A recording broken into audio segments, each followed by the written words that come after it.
नमस्कार विद्यार्थी मित्रांनो, मी अविनाश गुरु या ठिकाणी सर्वांचं पुन्हा एकदा हार्दिक स्वागत करतो आपल्या यूट्यूब चॅनलवरती गुरुस्कूल अकॅडमी। आणि पर्सेंटेजच्या संदर्भात जी व्हिडिओ लेक्चर सिरीज आपण स्टार्ट केली होती, तर त्या सिरीजच्या क्लास नंबर 12 मध्ये या ठिकाणी सर्वांचं पुन्हा एकदा स्वागत आहे।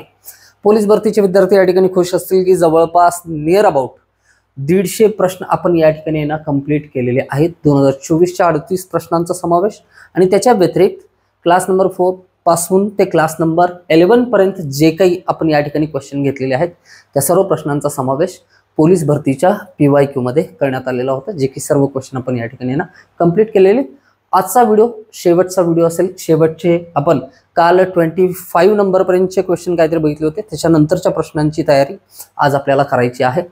तर 2024 ला विचारलेल्या प्रश्नांचं नेमकं स्वरूप कसं होतं आणि क्वेश्चन आपल्याला सॉल्व्ह होतात की नाही हे सगळं आपण रीचेक करत होतो किंवा चेक करत होतो असं म्हणता येईल या ठिकाणी। ओके, तर याच्यानंतर लगेचच ग्रुप बी आणि ग्रुप सी चे जे PYQ आहेत तर त्यांच्या व्हिडिओला आपण उद्यापासून सुरुवात करणार आहोत।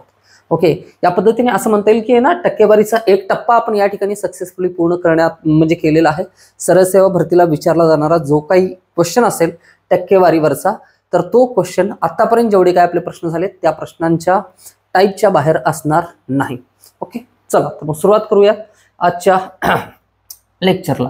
ओके, जसं की मी सांगितलं होतं महाराष्ट्र पोलीस भरती 2025 ची तयारी करत असताना या ठिकाणी 2024 मधील प्रश्नांचा आढावा घेणं या ठिकाणी आवश्यक होतं आणि हे सर्व PYQ आपण घेणार आहोत चॅप्टर बाय चॅप्टर। प्रत्येक चॅप्टरचं या ठिकाणी कॉन्सेप्च्युअल लर्निंग होईल आणि त्याच्यानंतर PYQ होतील, म्हणजे प्रत्येक चॅप्टरमध्ये मूलभूत संकल्पनांना समजून घेत त्याचा अध्ययन केल्याच्या नंतर त्याचा अभ्यास केल्याच्या नंतर मग आपण सराव प्रश्न आणि त्याच्यानंतर मागील वर्षी विचारलेले प्रश्न या पद्धतीने ही सिरीज ज्या पद्धतीने टक्केवारीच्या संदर्भात आपण रूल्स फॉलो केलेले त्याच पद्धतीने आपण इतर चॅप्टरच्या संदर्भात सुद्धा हे तत्व जशास तसं लागू करणार आहोत। याच्यानंतर पर्सेंटेजच्या नंतर आपण गुणोत्तर आणि प्रमाण या चॅप्टर सुद्धा लवकरच सुरुवात करू। चला तर 25 नंबरचा क्वेश्चन झाला होता माझ्या मते, आपण एकदा चेक करू।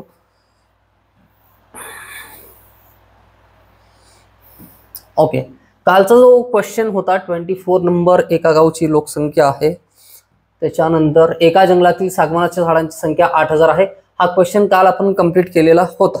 ओके, चला नेक्स्ट क्वेश्चन घेऊ या ठिकाणी आपण 26 नंबर। चला, ए चा पगार बी पेक्षा 15% जास्त आहे तर बी चा पगार ए पेक्षा किती टक्क्यांनी कमी आहे असं विचारलेलं आहे।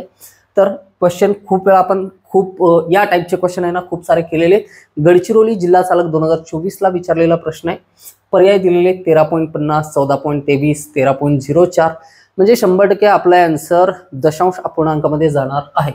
चला तर काय सांगितलं होतं मी या ठिकाणी, ज्यावेळेस आपल्याला दोन व्यक्तींच्या पगाराची तुलना केलेली असते, ए चा पगार बी पेक्षा 15%नी जास्त आहे। कोणाचा जास्त आहे? ए चा पगार जास्त आहे, तर 15% जास्त घेण्यासाठी बी चा पगार आपण नेहमी किती सपोज करत असतो? 100 सपोज करत असतो। ए चा पगार 100 रुपये असेल, सॉरी बी चा पगार 100 रुपये असेल तर ए चा पगार किती आहे? 15% जास्त, म्हणजे किती झालं ते? 115 रुपये। दोघांच्या पगारातला फरक नेहमी सारखा असतो, म्हणजे असं म्हणता येईल बी चा पगार 100 रुपये असेल तर ए चा पगार 15 रुपयांनी जास्त आहे आणि ए चा पगार 115 रुपये असेल तर बी चा पगार 15 रुपयांनी जास्त आहे। पैशांमधलं अंतर सारखंच असतं, मात्र पर्सेंटेज मात्र कॅल्क्युलेट करत असताना या ठिकाणी बदल होतो। ए चा पगार 15%नी जास्त आहे तर बी चा पगार हा ए च्या पगाराच्या 15% कमी आहे असं म्हणता येणार नाही। तर ऑप्शन कधी हा फोर्थ ऑप्शन जो की कन्फ्युजन क्रिएट करतो हा कधीही टिक करायचं नाही। ओके, तर आपल्याला हा जो फरक आहे 15चा, बी चा पगार 15 रुपयांनी कमी आहे आणि हे 15 रुपये 115च्या किती टक्के होतात हे काढायचं आहे। तर 115 पैकी 15 हे किती टक्के होतात? या व्यवहारी अपूर्णांकाला टक्केवारीमध्ये कन्वर्ट करण्यासाठी आपण काय करतो? मल्टिप्लाय करतो 100 ने। ही सुद्धा कॉन्सेप्ट सांगितलेली होती। भाग देऊ आपण, 5 त्रिक 15, 5 दोन्ही 10, एक राहिलं 5 त्रिक 15। अशा पद्धतीने काय आलेलं आहे आपलं? 300 भागिले 23 आलेला आहे। प्राईम नंबर आहे, हे चॅलेंज आहे या ठिकाणी। 23 ने फक्त या संख्येला भाग द्यायचा आहे। 23 एक्क 23, 23 एक्क 23, राहिले किती? 7 राहिले, किती झाले? 70 झाले। तर 23 ने कितीचा भाग जातो? 23 त्रिक 69। तर या ठिकाणी 13.50 आणि 13.04 असे दोन आन्सर आहेत। तर ऑप्शन नंबर फर्स्ट आणि ऑप्शन नंबर हा सेकंड क्रम थोडा खालीवरी झालाय, ऍडजस्ट करून घ्या. तर याच्यामध्ये आपल्याला डिसाईड करायचं की बरोबर उत्तर काय आहे. याच्यानंतर शिल्लक किती राहतो, 1 शिल्लक राहतो. आपण त्यासाठी काय करणार, भाग जात नाही म्हणून दशांश दिला. या ठिकाणी झाले 10, 1 शून्य घेतला, तरी भाग जात नाही म्हणून आणखीन 1 शून्य घेतला. तर 25 चौक 100, तर 13 चौक 92. ओके, 13 चौक 92. 4 पॉईंट समथिंग या ठिकाणी आन्सर येईल. किती शिल्लक राहतात, 8 शिल्लक राहतात. तर हे झाले किती, सॉरी इथंच लिहितो मी, 92 गेल्यानंतर 8 शिल्लक राहतात, 80 झाले. 23 ने कितीचा भाग जाईल या ठिकाणी, 23 चौक 92 होतात. तर 23 त्रिक 13.43 या ठिकाणी आहे ना आन्सर येते, जे की नियर बाय 13.50च्या जवळपास आहे. म्हणून पर्याय क्रमांक 1 काय आहे याचं उचित उत्तर आहे. क्लिअर आहे सगळ्यांचं. ओके, चला बरेच या टाईपचे क्वेश्चन आहे ना आपण अगोदर सुद्धा घेतलेले होते. तांबे व जस्त यांच्या संमिश्राने 5 किलो वजनाचा धातूचा एक गोळा तयार केला. ओके, किती, 5 किलो वजनाचा धातूचा एक गोळा तयार केला. कशानं, तांबे आणि जस्त. पुढे काय म्हणले, जर त्या गोळ्यामध्ये 35.5% जस्त असेल तर त्यामध्ये किती ग्रॅम तांबे असेल असं म्हणलेलं आहे. 35.5% काय आहे, जस्त आहे.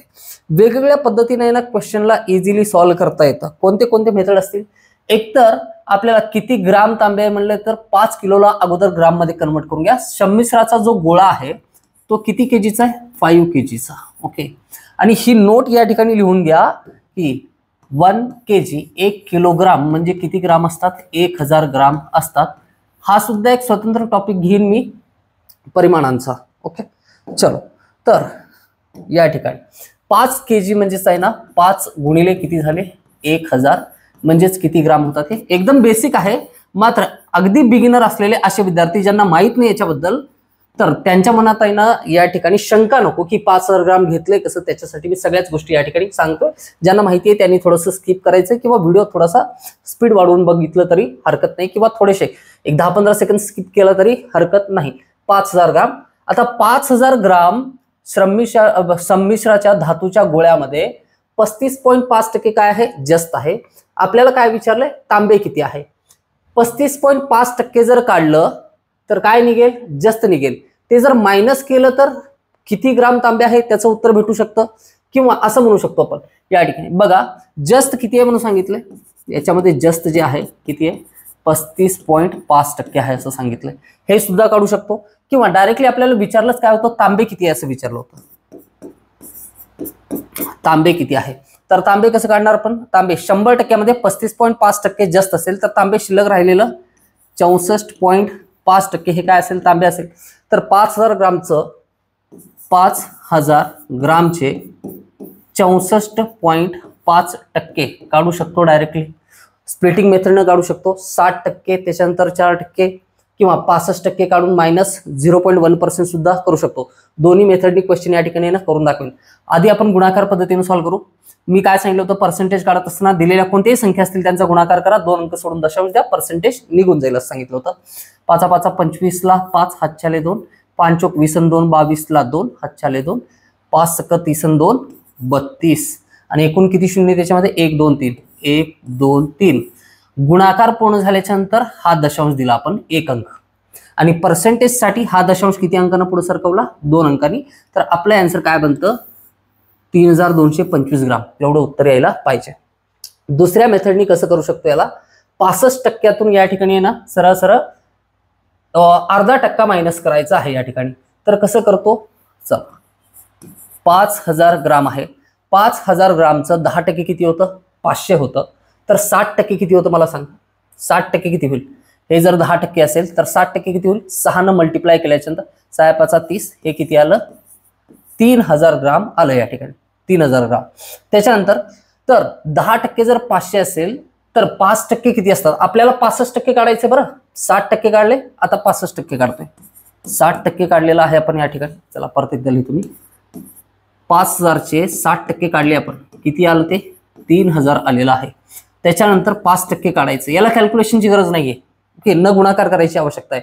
तर 250 येतात, हे 250, हे टोटल किती झालं 3250. हे 65% झालं. आपल्याला काढायचं होतं 64.5%. तर कन्फ्युजन आहे का याच्यामध्ये तुम्हाला काय, 3250 या ठिकाणी 3.225 1 775, 1725. आन्सर हेच असायला पाहिजे निश्चितपणे, जे की जवळपास संख्या आहे. किंवा डायरेक्ट 1% होतं 50, तर अर्धा टक्का किती होतं 25. जर मायनस केले तर 3225 एवढंच आन्सर येतं. हे 65% काढले होते. 65%मधून 0.5% जर मायनस केले तर किती येतात 64.5% एवढीच व्हॅल्यू येते. क्लिअर आहे. मल्टिपल मेथड्स सांगितलेले आहेत. मी आहे ना संकल्पना शिकवत असताना कुठल्याही एका मेथडचा यूज करून या ठिकाणी इझिली क्वेश्चन सॉल्व्ह होऊ शकतो. अप्रोच काय असेल, क्वेश्चन बघितल्याच्या नंतर तुमचा स्वतःचा अप्रोच असेल की कोणत्या पद्धतीने क्वेश्चनला सॉल्व्ह करायचा आहे. चला पुढचा क्वेश्चन आहे. एका परीक्षेत 30% विद्यार्थी गणितात नापास झाले, 20% विद्यार्थी इंग्रजीत नापास झाले व 10% विद्यार्थी दोन्ही विषयात नापास झाले. चला एकदम सिंपल क्वेश्चन आहे. तर 2 विषयांच्या घेतलेल्या या परीक्षेत किती टक्के विद्यार्थी उत्तीर्ण झाले. मी परत एकदा सांगतोय, मी वेन डायग्राम काढून तुम्हाला हे क्वेश्चन जे आहे ते समजावून सांगितलं होतं. 2-3 व्हिडिओमध्ये पाठीमागं झालेला आहे. नागपूर ग्रामीण चालक 2024चा क्वेश्चन आहे. चला 30% विद्यार्थी गणितात नापास झाले. गणितात नापास झालेले विद्यार्थी किती आहेत 30% आहेत. ओके, सध्या पर्सेंटेजला सोडून द्या, फक्त अंकांवरती ना संख्यांवरती ना फोकस करा. या ठिकाणी किती आहेत 30 आहेत. 20% विद्यार्थी इंग्रजीत नापास झाले. वर्गातील 20 विद्यार्थी नापास झाले कशामध्ये इंग्रजीमध्ये, हे मॅथमॅटिक्स मध्ये आणि हे इंग्लिश मध्ये. ओके, आणि काय म्हणलंय की 10% विद्यार्थी दोन्ही विषयात नापास झाले. जे दोन्ही विषयात नापास झालेले आहेत ओके ते कुठे येतील या ठिकाणी कॉमन. मला सांगा गणितात टोटल 30 जण नापास झाले, इंग्रजीमध्ये टोटल 20 जण नापास झाले. हे असे विद्यार्थी आहेत पाठीमागच्या किंवा पुढच्या बेंचवरती सपोज करा, असे विद्यार्थी आहेत की ते इकडे सुद्धा काउंट होतात आणि इकडे सुद्धा काउंट होतात. तर आपल्याला काय म्हणता येईल या ठिकाणी ओके, हे फक्त मराठीत नापास फक्त मॅथमॅटिक्स मध्ये गणितात नापास झालेल्यांची संख्या 20 आणि फक्त इंग्रजीत नापास झालेल्यांची संख्या किती शिल्लक राहते 10. आता बघा गणितात नापास झालेले टोटल किती आहेत 20 आणि 10 30 सर्कल मध्ये येते हे गणिताच्या. इंग्रजीत नापास झालेले किती टोटल 20 आहेत आणि दोन्ही विषयात नापास झालेले टोटल किती आहेत, दोन्ही विषयात नापास झालेले याला म्हणतो आपण छेद इंटरसेक्शन असं म्हणतो. तर ते 10 आहेत दोन्ही विषयात नापास आहेत. तर 2 विषयांच्या घेतलेल्या या परीक्षेत किती टक्के विद्यार्थी उत्तीर्ण झाले, हे टोटल किती झाले फेल झालेल्यांची संख्या टोटल किती आहे 40 झाली. बाकीचे विद्यार्थी हे ज्या सर्कलमध्ये येत नाहीत हे सर्कल फेल व्यक्तींचे आहेत. सर्कलच्या बाहेर येणारे किती 60% विद्यार्थी या ठिकाणी पास झालेले आहेत. ओके चलो, किंवा याच्यासाठी आहे ना आणखीन एक फॉर्म्युला बघितला होता, number of A union B, number of A असतं प्लस नंबर ऑफ बी असतं minus number of A intersection B असतं. चला आपल्याला काय सांगितलं होतं, नंबर ऑफ ए म्हणजे गणितात नापास झालेले, नंबर ऑफ बी म्हणजे इंग्रजीत नापास झालेले, नंबर ऑफ ए इंटरसेक्शन म्हणजे गणित आणि इंग्रजी या दोन्हीत नापास झालेले, त्यांची संख्या किती होती या ठिकाणी आपल्याला दिलं होतं 30% अधिक 20% वजा 10%. हे किती आलं 30 आणि 20 50 वजा 10 बरोबर किती आलं 40. तर युनियन म्हणजे काय असतं एकूण, गणित आणि इंग्रजीमध्ये एकूण किती विद्यार्थी नापास झाले 40. तर पास झालेल्या विद्यार्थ्यांची संख्या किती आहे 60%. दोन्ही मेथडने क्वेश्चन सॉल्व्ह होईल. चला समज विकसित करून घ्या. या ठिकाणी क्वेश्चन बघितल्याच्या नंतर आहे ना कसं क्वेश्चन सॉल्व्ह करायचं आहे. फक्त प्रश्नांच्या पाठीमागे धावू नका, त्यांचा अर्थ सुद्धा लक्षात घ्या. एका शहराची लोकसंख्या दरवर्षी 8% दराने वाढते. 2010 साली त्या शहराची लोकसंख्या 2,50,000 असल्यास 2012 साली त्या शहराची लोकसंख्या किती होती असं विचारले. 2 वर्षानंतरची लोकसंख्या विचारले आणि लोकसंख्या वाढीचा दर या ठिकाणी 8% आहे. चला आपण घेऊ लोकसंख्या किती आहे 2,50,000 एवढी लोकसंख्या आहे आणि याचं किती टक्के काढायचं आपल्याला 8%. पहिल्या वर्षी 8% काढलं तर 2011ची लोकसंख्या मिळेल आणि परत 8% काढलं तर 2012ची लोकसंख्या मिळेल. तर 25 किती होतं 200 होतं. तर या ठिकाणी चला 2,50,000चं हे 10% असतं, हे 1% असतं. ओके 1% म्हणजे किती आहे या ठिकाणी 2,500. याला 8 ने मल्टिप्लाय केलं तर काय होईल 25 200 आणि हे राहिलेले 200 तर लिहिले. 1% काढून 2,50,000चं 1% काढलं, पण किती 1% काढलं तोंडी 1% काढून त्याला 8 ने मल्टिप्लाय केलं तर किती येईल ते 8%च येईल. तर 20,000. तर लोकसंख्या 20,000ने काय करू आपण वाढवू. 2,50,000चा आता किती झालं 2,70,000 एवढी लोकसंख्या झाली. आणि ही बेरीज आहे ना पटकन होऊन जाईल, येणार नाही असं होणार नाही कुणाला. परत याच्यामध्ये किती टक्के वाढ करायची 8% वाढ करायची. ओके, दुसऱ्या वर्षी म्हणजे 2 वर्षानंतरची निघेल. चला आपण मल्टिप्लाय करू. या ठिकाणी 2700ला मल्टिप्लाय करायचं आहे 8ने. 8 साती 56 ला 6 हातचा आले 5. या ठिकाणी 8 2 16 आणि 5 21. ओके, तर हे 21,600 एवढं येतं. किती येतं 21,600. हे जर असं नाही समजलं तर आणखीन वेगळ्या पद्धतीने ना कसं समजून घेऊ शकतो. चला सुरुवातीला लोकसंख्या किती होती 2,50,000. 2,50,000चं आपण 8% काढलं. किती टक्के 8% काढलं तर ते किती निघालं होतं 20,000 आलं होतं. चला त्याच्यानंतर आपल्याला काय करायचं आहे 2,70,000 जे आहेत 2,70,000चं किती काढायचं आहे 8% काढायचं आहे. तर मी सेपरेटली काढू शकतो. 27 आणि 8चा गुणाकार करत बसण्यापेक्षा या ठिकाणी या 2,70,000 मधल्या 2,50,000चा 8% तर 20,000च येणार आहे. काय सांगतो लक्षात येत आहे का 2,70,000 लोकसंख्येमधल्या 2,50,000चं 8% किती येणार आहे 20,000 येणार आहे. काढायचं फक्त या वाढलेल्या 20,000 लोकसंख्येचा 8%. 20,000 लोकसंख्येचा 8% किती येतं 1,600 येतं. किती 1,600. 1,600 हे किती येतात 21,600 एवढेच तर येतात. तेच आपण लिहिलं होतं या ठिकाणी. याला व्यवस्थित लिहून घेऊ. 21,600 राईट. तर 0,06192. तर 2,91,600 2,91,600 ऑप्शन नंबर सेकंड या ठिकाणी काय आहे उचित उत्तर आहे. समजलेलं आहे का. ओके चलो क्लिअर. Next question. चहा पावडरचा भाव 25%ने वाढला. घरात चहा पावडरची किती टक्के कपात करावी म्हणजे खर्चात वाढ होणार नाही. हा ऑलरेडी घेतलेला टाईप आहे. तुम्हाला मी वेळ देतो या ठिकाणी 30 सेकंदाचा क्वेश्चन सॉल्व करायचा आहे या ठिकाणी. चलो आपण टाइम स्टार्ट करू या ठिकाणी. ओके वॉच ओपन झालंय. आपल्याला टायमर ओपन करायचा होता. ओके चलो स्टार्ट. सॉल्व करा पण.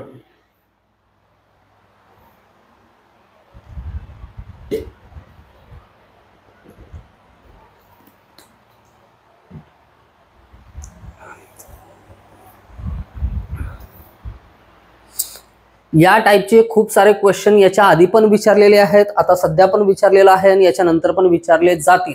ओके खर्च तेवढाच राहायला पाहिजे. भाव वाढल्याच्या नंतर आहे ना आपण वापर किती टक्के कमी करायला पाहिजे सो अँड सो. ओके चला टाइम झालेला आहे. ज्यांनी ज्यांनी आन्सर काढलेला आहे त्यांनी कमेंट बॉक्समध्ये आन्सर या ठिकाणी ना द्यायचं आहे.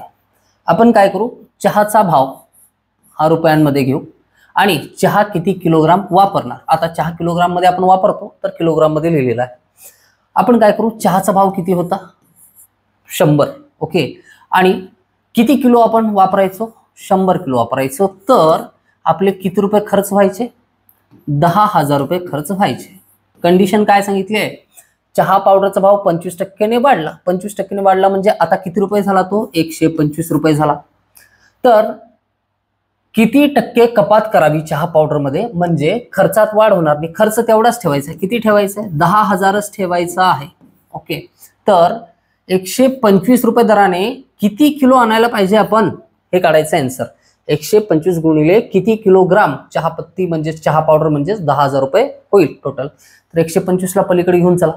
तर 125 एक्के 125 125 अट्टे 1,000 या ठिकाणी. तर एक्स बरोबर किती राहिलं 80. याचा अर्थ काय ज्यावेळेस रेट 25%ने वाढतं तर त्यावेळेस आपण किती चहा पावडर वापरायला पाहिजे 80 किलोग्राम. आधी किती वापरायचो 100 किलोग्राम. म्हणजे किती टक्के कमी केलं आपण 20% खर्चात वाढ होणार नाही. किती कमी करावी कपात करावी तर 20% हे आपलं काय आहे उचित उत्तर आहे. क्लिअर आहे. चलो नेक्स्ट. चला 2 विषयांच्या एका चाचणी परीक्षेत 60% विद्यार्थी गणितात व 65% विद्यार्थी इंग्रजी विषयात उत्तीर्ण झाले व 30% विद्यार्थी दोन्ही विषयात नापास झाले. मगाशी जो क्वेश्चन झाला होता त्याच टाईपचा आहे. थोडंसं चेंज याच्यामध्ये. जर 484 विद्यार्थी दोन्ही विषयात उत्तीर्ण झाले असतील तर त्या परीक्षेत किती विद्यार्थी बसले. तर मगाशी काय बघितलं होतं आपण या ठिकाणी चाचणी 60% विद्यार्थी गणितात व 65% विद्यार्थी इंग्रजी विषयात काय झालेले उत्तीर्ण झालेले. पास झालेले विद्यार्थी या ठिकाणी. ओके, पास झालेले विद्यार्थी. गणितामध्ये किती? गणितामध्ये 60% आणि इंग्रजीमध्ये किती? 65% उत्तीर्ण झालेले आहेत. इंग्रजीमध्ये 65% उत्तीर्ण झालेले आहेत. ओके, तर आणि काय दिले? 30% विद्यार्थी दोन्ही विषयात नापास झालेत. आता फेल दिलेले आहेत कशा कशामध्ये? ते मॅथमॅटिक्स आणि इंग्लिश यांच्यामध्ये मिळून नापास झालेल्या विद्यार्थ्यांची संख्या किती दिलेली आहे? 30% दिलेली आहे. आता हे पास विद्यार्थी दिलेत. ओके, दोन्ही विषयात पास असणारे किती आहेत हे जर दिले असते तर आपण फॉर्म्युल्याने आन्सर काढलं असतं. बट इथं दिलेलं आहे फेल. एकतर आहे ना, आपण फेल होणारे लिहू शकतो किंवा दोन्ही विषयात पास होणारे लिहू शकतो. या ठिकाणी गणित आणि इंग्रजी विषयात दोन्ही विषयात 30% विद्यार्थी नापास होतात. याचा अर्थ काय? 70% विद्यार्थी पास होतात. या मेथडनी क्वेश्चन सॉल्व्ह करू शकतो. किंवा आपण काय करू शकतो या ठिकाणी, मॅथमॅटिक्स म्हणजे गणितामध्ये 60% पास होतात, तर फेल किती होतात? फेल होणारे या ठिकाणी किती असतील? इथं लिहीन मी 40%. आणि 65% विद्यार्थी इंग्रजीत पास होतात, तर फेल होणारे इंग्रजीतले विद्यार्थी किती आहेत? 35%. तर याला number of A union b नुसार आपण जो फॉर्म्युला यूज केला होता, number of a plus number of b minus काय करतो? Number of A intersection b छेद. तर हे नापास झालेले किती आहेत? गणितात नापास झालेले 40, इंग्रजीत नापास झालेले 35. यातून मायनस काय करायचं आहे आपल्याला? Minus intersection 30. ओके, तर चला याला सॉल्व्ह करू. हे 40, हे 35 म्हणून 30 गेले, किती राहिले? 5 शिल्लक राहतात. किती आलं? 45. हे 45 आन्सर कशाचा आहे बघा. मी परत एकदा सांगतोय, गणितामध्ये जर 60% पास झालेत तर 40% नापास झालेत. इंग्रजीत 65% पास झालेत, याचा अर्थ 35% नापास झालेत. आणि दोन्ही विषयात नापास झाले किती आहेत? 30%. गणितात 40% नापास आणि इंग्रजीत 35% नापास आणि दोन्हीत मिळून किती? 30% नापास. तर एकूण नापासांची संख्या किती आहे? 45. आणि पास झालेल्या विद्यार्थ्यांची संख्या किती येते? मग पास झालेल्या विद्यार्थ्यांची संख्या येते 55%. आणि आपल्याला काय सांगितलंय? जर 484 विद्यार्थी दोन्ही विषयात उत्तीर्ण झाले असतील तर त्या परीक्षेत किती विद्यार्थी बसले होते? तर हे जे 55% पास झालेत आणि 484 पास झालेले आहेत, म्हणजेच हे 484 किती आहेत? 55% आहेत. तर 55% बरोबर 400 किती दिलं होतं? 84. तर आपल्याला त्या परीक्षेत किती विद्यार्थी बसले होते? 100% विद्यार्थी बसलेले होते. ओके, सर्व विद्यार्थ्यांची संख्या 100% असते, दॅट इज एक्स. हे 55 गुणिले एक्स बरोबर 100 गुणिले 484 दिसते सगळ्यांना? चला सोडा, मी इकडे लिहितो. ओके, चला या ठिकाणी लिहून दे. काय? 55 गुणिले एक्स बरोबर 100 गुणिले 484. चला भाग देऊ. 11 5 55, 11ने भाग जातो कारण यांच्यामधला फरक 0 राहतो म्हणून. 11 चौक 44, तर परत 4 राहिले. 11 चौक 44. या ठिकाणी 44चा भाग गेला. 5ने भाग दिला आपण. 5 1 5, 5 2 10. किती राहिले या ठिकाणी? 20 गुणिले 44 राहिलेला आहे. 44 2 88 आणि हा 0 880. या प्रश्नाचं काय आहे? बरोबर उत्तर आहे. नोट डाऊन करा. चला जास्त वेळ घालवायचा नाही. नेक्स्ट क्वेश्चन घेऊयात आपण. ओके, एका वर्तुळाची त्रिज्या शेकडा 30 ने वाढविल्यास क्षेत्रफळ शेकडा कितीने वाढेल? चला आपण सेम चौरसाचं आयताचं गणित मागच्या व्हिडिओमध्येच आपण बघितलं होतं. आता वर्तुळाचा क्वेश्चन आलेला आहे. काय सांगितलं आपल्याला? एका वर्तुळाची त्रिज्या शेकडा 30 ने वाढविल्यास क्षेत्रफळ शेकडा कितीने वाढेल? त्याला काय करतो आपण याच्यामध्ये? शेकडा कितीने वाढेल? वर्तुळाच्या क्षेत्रफळाचं सूत्र काय? पाय आर वर्ग. बरोबर आहे. आपण काय करू? वर्तुळाची त्रिज्या कितीने वाढवायची आहे? 30% वाढवायची आहे. ओके, तर आपण वर्तुळाची त्रिज्या बरोबर किती घेऊ? अगोदर हे छोटं वर्तुळ आहे. ओके, इमॅजिन करा हे मोठं वर्तुळ आहे. तर याची त्रिज्या किती होती? 100 होती. तर याची त्रिज्या आपण किती केली? 130 केली. 30% वाढवलेली आहे का? 30% वाढ केलेली आहे का? इझिली क्वेश्चन सॉल्व्ह होईल. बघा, कुठलाही विदाउट फॉर्म्युला क्वेश्चन सॉल्व्ह करण्यावरती आपण आहे ना भर दिलेला आहे नेहमी. तर या ठिकाणी आन्सर काय येईल बघा? 30%. चला आपण काय करू या ठिकाणी? तर ज्या वर्तुळाचं 100 त्रिज्या आहे त्याचं क्षेत्रफळ काढू. तर क्षेत्रफळ काय आहे? 2207 पण घेऊ शकतो किंवा 3.14 पण घेतो. असंही पाय पाय कॅन्सल होणार आहे. 2207 म्हणजेच पायची किंमत पाय. आर वर्ग म्हणजेच आहे ना 100 गुणिले 100. बरोबर आहे. हा पहिला सर्कल आहे, हा C1 सर्कल C1. ओके, ज्यावेळेस 30% आपण वाढ केली, 30% वाढ केली C2, तर तेव्हा पायची किंमत तेवढीच आहे. पायची किंमत किती आहे? तेवढीच आहे. तर आता आपल्याला काय करायचं आहे, त्रिज्या मात्र 30% वाढवली, ती 100 असलेली त्रिज्या किती झाली? 130 झाली. किती? 130 या ठिकाणी. तर आपण काय करू, हे जे क्षेत्रफळ आहे, ओके, तर हे क्षेत्रफळ C2चं क्षेत्रफळ हे C1च्या क्षेत्रफळाच्या किती टक्के वाढलेलं आहे हे काढायचं आहे. पर्सेंटेज मध्ये काढायचं असेल तर गुणिले 100 करतो. हेच क्षेत्रफळ आहे, याला सॉल्व्ह करा अथवा असंच ठेवा, हेच क्षेत्रफळ असतं. तर याला सॉल्व्ह न करता आपण काय करू, 22/7 गुणिले 130 गुणिले 130 लिहिलं. हे मोठ्या वर्तुळाचं क्षेत्रफळ. खाली लिहिलं आपण 22/7 गुणिले 100 गुणिले 100. हे छोट्या वर्तुळाचं क्षेत्रफळ. तर हे किती टक्के आहे हे काढण्यासाठी गुणिले काय करतो, कोणत्याही व्यवहारी अपूर्णांकाला 100 ने गुणतो. चला, 22/7 आणि 22/7 हे जे सेम आहेत ते कॅन्सल होतील या ठिकाणी, किंवा पाय पाय लिहिलं असतं तरी कॅन्सल झालं असतं. तर हे 2 0 या 2 0 सोबत कॅन्सल, हे 2 0 या 2 0 सोबत कॅन्सल. 13 गुणिले 13 किती आलं? 169. किती आलं? 169. आणि अगोदर किती घेतलं होतं आपण? 100 घेतलेलं होतं. तर वाढ कितीची झालेली या ठिकाणी? 69%ची. म्हणून आन्सर काय आहे? 69% या ठिकाणी उचित उत्तर आहे. ओके, चलो. हा 33 नंबरचा क्वेश्चन आहे. 40 लिटर दुधाच्या पहिल्या द्रावणात 15%. 40 लिटर मध्ये किती? 40 लिटरच्या 15% मलई आहे. दुसऱ्या 60 लिटर दुधाच्या द्रावणात 8% मलईचे प्रमाण आहे. दुसरं किती आहे या ठिकाणी? 60 लिटर दुधाच्या द्रावणात 8%. किती? 8% या ठिकाणी मलई आहे. मलई काढू आपण या ठिकाणी किती टक्के? तर 40चं 15%, 15 चौक 60. या 40 लिटर मध्ये 6 लिटर काय आहे? मलई आहे. आणि इकडं 6 8 48, 4 पॉइंट किती येईल? 8 येईल. 4.8 लिटर काय आहे? मलई आहे. मला सांगा हे एकूण दूध किती आहे? 100 लिटर. 100 लिटर मध्ये टोटल मलईचं प्रमाण किती झालं? 6 4 10.8 लिटर. 100 लिटर दुधामध्ये किती? 10.8 लिटर काय आहे? मलईचं प्रमाण आहे. तर ते किती टक्के असतं? इतर पर्सेंटेज काढायची आवश्यकताच नाही, क्वेश्चन ऑलरेडी त्यानं सोपं बनवलेलं आहे. 100 लिटर मध्ये 10.8 म्हणजे 10.8% हेच काय असेल याचं आन्सर आहे. हेच विचारलं होतं. मलईचे प्रमाण आहे, दोन्ही द्रावणे एकत्र केली तर संमिश्रात मलईचे किती प्रमाण? तर मलईचे प्रमाण 10.8% एवढं असेल. चलो, एका औद्योगिक शहरातील मजुरांची संख्या 25,000 होती. निश्चित दराने संख्या ठराविक रीतीने शेकडा वाढत जाऊन 3 वर्षांतर मजुरांची संख्या 43,200 झाली. तर मजुरांच्या संख्येच्या वाढीचा शेकडा दर किती? 4 पर्याय दिले, 10%, 12%, 14% आणि 20% असं दिलेलं आहे. किती वर्षांतर? 3 वर्षांतर वाढत जाऊन. आता वाढीचा दर किती आहे? कोणत्या दराने 43,200 होतात हे विचारलेलं आहे. 10% चेक करू सगळ्यात अगोदर. पुणे ग्रामीण चालक 2024चा क्वेश्चन आहे.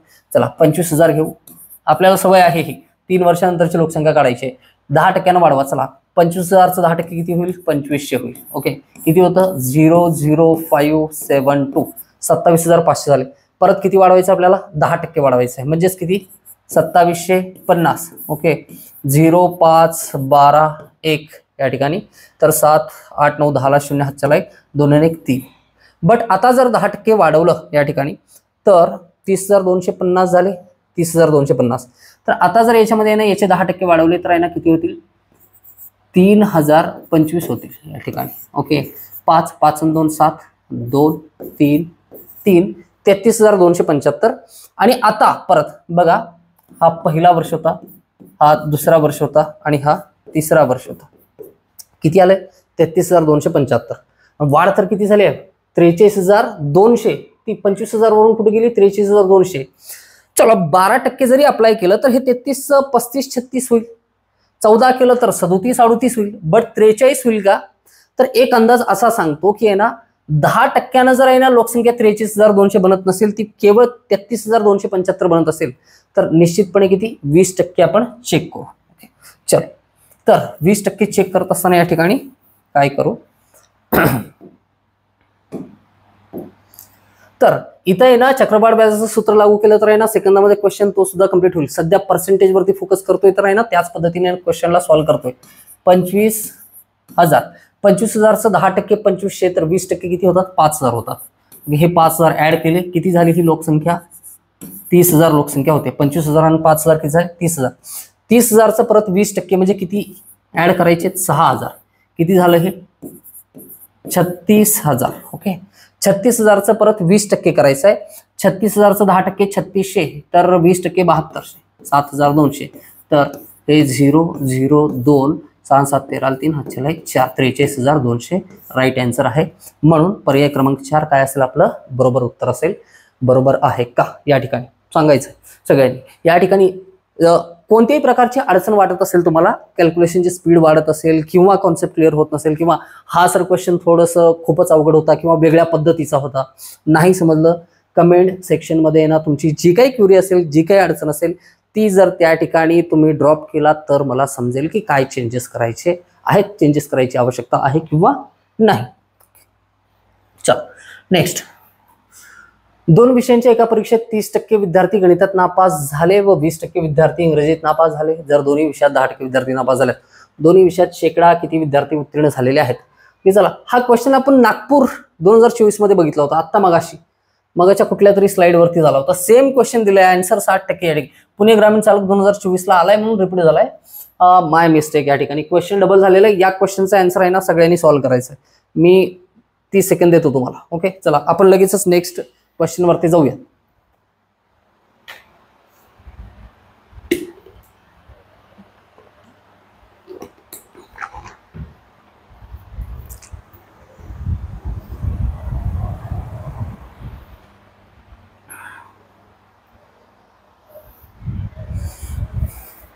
चला झालंय सगळ्यांचं आन्सर.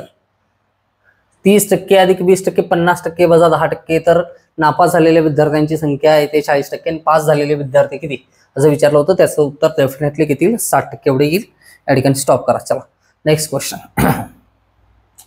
चला एका निवडणुकीत उभ्या असलेल्या 2 उमेदवारांपैकी ज्याला 40% मते मिळाली तो 25,050 मतांनी हरला तर जिंकलेल्या उमेदवाराला एकूण किती मते मिळाली? असा क्वेश्चन असायला पाहिजे ज्याच्यामध्ये आहे ना आपल्याला थोडंसं आहे ना कॉन्सेप्ट लागू करताना मजा यायला पाहिजे त्याच्यामध्ये. ओके चला काय दिलंय हे 25,050 मतं किती टक्के आहेत? सिम्पली लक्षात घ्या. या ठिकाणी निवडणुकीत काय होतं, एका निवडणुकीत उभ्या असलेल्या 2 उमेदवारांपैकी ज्याला 40% मते मिळाली तो 25,050 मतांनी हरलाय. सपोज करायचं या ठिकाणी रायगड चालक 2024चा क्वेश्चन आहे, पर्याय पण दिलेले आहेत आपल्याला. सपोज करायचं उमेदवार 2च आहेत. एक आहे उमेदवार ए आणि दुसरा आहे उमेदवार बी. चला 40% मते मिळाली याला, तर निश्चितपणे बाकीचे मते कुणाला मिळालेली आहेत? तर ती 60% मते मिळालेली असतात. आता हे तथ्य या ठिकाणी लागू करायचं नाही की सर आमच्या गावामध्ये आजपर्यंत 100% मतदान कधीही झालं नाही किंवा असा एकही मतदारसंघ नाही जिथं आहे ना 100% मतदान झालेलं आहे. हायपोथेटिकल कंडिशन मध्ये याचा विचार करायचा असतो. जर दिलेलं आहे इलेक्शन झाले तर सगळ्यांनी मतं टाकलेली आहेत. ए ला जर 40% वोट पडले तर बी ला राहिलेले वोट पडलेले असतात म्हणूनच हा जिंकलेला आहे. 60% मते मिळालेली आहेत. का असं होऊ शकतं ए ला 40% पडले, बी ला 20% मतं पडली आणि 40% लोकांनी बहिष्कार टाकला निवडणुकीवरती, निवडणुकीला आलेच नाहीत. ओके तर ऍक्च्युअल आणि फॅक्च्युअल ज्या गोष्टी आहेत त्या गोष्टींचा सहसंबंध या ठिकाणी लावायचा नाही. रिझनिंगचा सगळ्यात मोठा फंडा आहे. रिझनिंगचा सगळ्यात मोठा फंडा काय असतो? क्वेश्चन मध्ये जे काही दिलेलं आहे, जे काही विधान गृहीतक वगैरे दिलेले असतात, जे दिलेलं आहे त्याच्या बाहेर कधीच विचार करायचा नाही. जे या ठिकाणी लिहिलेलं आहे ते त्रिकालबाधित सत्य आपल्यासाठी ना त्या पेपर पुरतं आहे. जसं की सशाला उंदीर म्हटलं, उंदराला पेन म्हटलं, सर उंदीर पेन कसं काय होऊ शकतो? किंवा पेन काय खाईल असं जर विचारलं तर पेन कुठं काय खाऊ शकतो? जे दिलंय ते प्रमाण मानून क्वेश्चन आहे ना सॉल्व्ह करायचं असतं. चलो तर बेसिक अंडरस्टँडिंग काय सांगते, ए ला 40% पडलेत तर बी ला किती मतं पडलेत? 60% मतं पडलेत. आता मतं कितीही पडलेली असू द्या, आपल्याला काय सांगितलंय की ए हा 40% मते मिळाली तो 25,050 मतांनी हरला. किती मतांनी हरलाय? 25,050 मतांनी हरलेला आहे. तर या दोघांमधला डिफरन्स किती टक्क्यानं हरलाय मला सांगा. ए हा 20% हरलाय. किती टक्क्यांनी? 20%. तर हे 25,050 मतं किती टक्के होतात? हे होतात 20%. तर आपल्याला काय विचारलंय त्या टार्गेटवरती लक्ष ठेवा. तर जिंकलेल्या उमेदवाराला एकूण किती मते मिळालेली आहेत असं विचारलेलं आहे. आपल्याला 100% काढायचं नाहीये. प्रत्येक वेळेस आपण 100% काढतो. जर इथं असं असतं की निवडणुकीत एकूण किती या ठिकाणी मतदार होते असं विचारलं असतं तर आपण 100% काढलं असतं. बट काय विचारलंय? जिंकलेल्या उमेदवाराला एकूण किती मते मिळाली? जिंकलेल्या उमेदवाराला मिळालेली 60% मते. ओके, दुसरी कुठली कंडिशन तर दिलेली नाही. तर किती काढायचं? 60% काढायचं आहे. चला एक्स कसं काढणार? क्रॉस मल्टिप्लिकेशन नाही. 20% आणि 60% मध्ये आहे ना तिपटीचा फरक आहे. 20%लाच 3 मल्टिप्लाय केलं तर किती येतं? 60% येतं या ठिकाणी. तर 25,050 ची तिप्पट. 25,000 ची तिप्पट किती येते? 75,000 येते. आणि 50 ची तिप्पट किती येते? 150 येते. एवढंच आहे ना, असंच होतं ना. 50 ची तिप्पट किती येते? 150 येते. 75,150 किंवा डायरेक्ट 3 ने गुणलात तरी चालेल. 3 ने गुणून बघू आपण. 3 0 0 3 5 15 5 हातचाला 1 हा 1 ॲज इट इज 3 5 15 5 हातचाला 1 3 2 6 1 7 75,150 आणि हे 75,150 राईट आहे. चलो ओके. तर आन्सर काय आहे? 75,150. Next question. चलो, चौरसाची बाजू 20% वाढवली तर चौरसाचे क्षेत्रफळ किती टक्क्यांनी वाढेल? किती वेळेस येणार हा प्रश्न? चौरसाची बाजू 10 10 तर या चौरसाचे क्षेत्रफळ किती झालं? 100. चौरसाची बाजू वाढवली किती टक्क्यानं वाढवली? 20%. म्हणजे आता किती झाली ती? 12. तर याचं क्षेत्रफळ किती येतं? 144. किती टक्क्यानं वाढलंय? 44% वाढलेलं आहे. That is option number second हे या क्वेश्चनचं काय असेल? आन्सर असेल. चलो, ए या व्यक्तीचे उत्पन्न बी या व्यक्तीच्या उत्पन्नापेक्षा 50% कमी आहे तर बी चे उत्पन्न ए च्या उत्पन्नाच्या किती टक्के जास्त आहे? ए या व्यक्तीचे उत्पन्न बी या व्यक्तीच्या उत्पन्नापेक्षा 50% कमी आहे. बी या व्यक्तीचं उत्पन्न 100 रुपये आहे. ए या व्यक्तीचं उत्पन्न 50% कमी. म्हणजेच 100च्या 50% 50 असतात. तर मायनस केलं किती आलं? 50 आलं. आपल्याला काय विचारलं? तर बी चे उत्पन्न हे ए च्या उत्पन्नाच्या किती टक्के जास्त आहे? एक तर लक्षात ठेवा बीचं उत्पन्न हे ए च्या उत्पन्नापेक्षा 50 रुपयाने जास्त आहे. 50 रुपयाने जास्त आहे. बी चे उत्पन्न असं लिहितो. बी चे उत्पन्न 50 रुपयाने जास्त आहे ए च्या उत्पन्नापेक्षा. ए चं उत्पन्न किती आहे? ए चं उत्पन्न आहे 50 रुपये आणि हे जास्त असलेलं किती? 50 रुपये. 50 रुपये हे 50च्या किती टक्के असतात? 100% असतात. म्हणून आपल्याला किती टक्के जास्त आहे असं म्हणले तर 100% जास्त. या ठिकाणी कन्फ्युजन मध्ये आहे ना यायचं नाही. ऑप्शन नंबर 3 या ठिकाणी काय असेल? 100%. आणखीन एकदा रीड करून घे. ए या व्यक्तीचे उत्पन्न बी या व्यक्तीच्या उत्पन्नापेक्षा 50% कमी आहे तर बी चे उत्पन्न ए च्या उत्पन्नाच्या किती टक्के जास्त आहे? 50% जास्त आहे. That is clear. आणि जर असं विचारलं असतं बी चे उत्पन्न ए च्या उत्पन्नाच्या किती टक्के आहे जर म्हणलं असतं तर त्याचं आन्सर आलं असतं 200%. ओके, चला त्याच्यावरती आहे ना नंतर चर्चा करूयात. या ठिकाणी 38 नंबरचा क्वेश्चन झालेला आहे. तर अशा पद्धतीने ना सर्व क्वेश्चन या ठिकाणी झालेले आहेत. मी पुन्हा एकदा सांगेन 2024चे जेवढे PYQ होते जे की टक्केवारी या चॅप्टरवरती विचारलेले होते त्या सर्व प्रश्नांचा समावेश या ठिकाणी केलेला होता. क्वेश्चन आपण सर्व सॉल्व्ह केलेत. जे रिपीट झालेले क्वेश्चन होते ते क्वेश्चन आपण या ठिकाणी घेतलेले नाहीत. संदर्भ पुस्तकांचा या ठिकाणी रेफरन्स घेऊन जेन्युइन जे क्वेश्चन आहे ना विचारले गेलेत त्याच प्रश्नांचा या ठिकाणी समावेश केलेला आहे. प्रत्येक ईच अँड एव्हरी क्वेश्चन तुम्ही क्रॉस चेक करू शकता. कुठल्याही प्रश्नामध्ये तुम्हाला या ठिकाणी बदल दिसणार नाही. आणि जे काही टीचिंग या ठिकाणी आहे ना क्वेश्चन सॉल्विंग मेथड्स आपण डिस्कस केलेले होते पहिल्या 3 व्हिडिओमध्ये त्यांचा उपयोग झालेला असेल तर तुमचा अभिप्राय जो आहे तो कमेंट सेक्शनमध्ये मला कळवायचा आहे. आणि मला सुद्धा समजेल की याच्यानंतरच्या चॅप्टरची सुरुवात करत असताना रोडमॅप हाच ठेवायचा आहे का? तुम्हाला समजलेले आहेत का? ज्या गोष्टी मी सोप्या करून तुमच्यापर्यंत पोहोचवायचा प्रयत्न केलेला आहे. तर म्हणजे जी स्पीड आहे आणि जवळपास या ठिकाणी किती आज 12वा क्लास आपण या ठिकाणी काय केलंय घेतलंय. आणखीन याच्यावरती आहे ना व्हिडिओज बनतील. कोणते? आणखीन याच्यावरती ओके हां 12th क्लास आपण घेतलेला होता. हां चलो 12th क्लास झालेला आहे.